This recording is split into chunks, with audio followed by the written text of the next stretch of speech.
সেই রিচার্জটা ফ্রি ছিল, net free ছিল। আজকে সেই রিচার্জটা কিন্তু যখন আস্তে আস্তে সমস্ত কোম্পানিগুলো কমে গেল, তখন জিও এখন 699, আবার আমরা বিএসএনএল এ ফেরার পতঞ্জলি বিএসএনএল এ ঢোকার চেষ্টা করছি।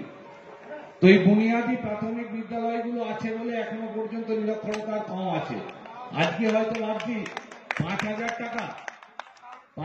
টাকা বেতনে সেন্টফোর্ড বা ফিউচারিস্টিক স্কুল বা সেন্ট জোসেফ নিয়ে গিয়ে স্কুল, ইংলিশ মিডিয়াম স্কুলে আমার বাচ্চাকে আমি নিয়ে যাচ্ছি, কিন্তু এই বাচ্চাটাকে যে ওই স্কুলে নিয়ে যাচ্ছি আজকে 5,000 টাকা আমি বহন করতে পারছি। কিছুদিন পরে ওই ফিসটা যখন এই বুনিয়াদী শিক্ষার এই প্রাথমিক শিক্ষাগুলো বন্ধ হয়ে যাবে, প্রাইমারি স্কুলগুলো, তখন ওখানে কিন্তু পার মান্থ বেতনটা 17,000 টাকা হয়ে যাবে। তখন আবার কিন্তু আমার গ্রামে অশিক্ষা বাড়বে। আমি একদম পাড়া গ্রামের ছেলে, সেই জায়গাটা থেকে উপলব্ধি করেই বলছি যে দয়া করে প্রত্যেকেই নিজের ছেলেকে প্রাইমারি এডুকেশনে পাঠান।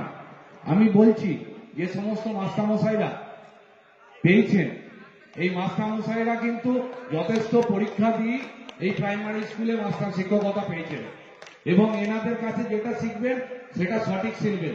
ওই 1700 টাকা দিদিমণি বা মাস্টারের কাছে গিয়ে how are you, what do you want, what are you going from, where are you coming from, এর বাইরে কয়েকটা ইংরাজি বুলি ছাড়া আপনি শিখবেন না।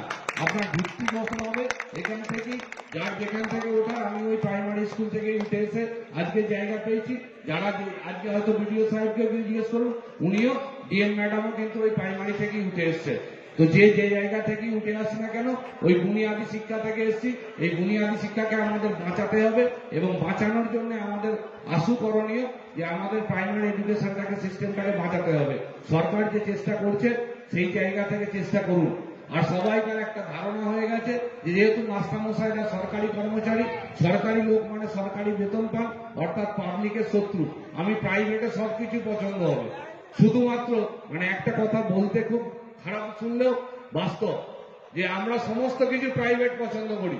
শিক্ষা প্রাইভেট পছন্দ করি, স্বাস্থ্য প্রাইভেট পছন্দ করি।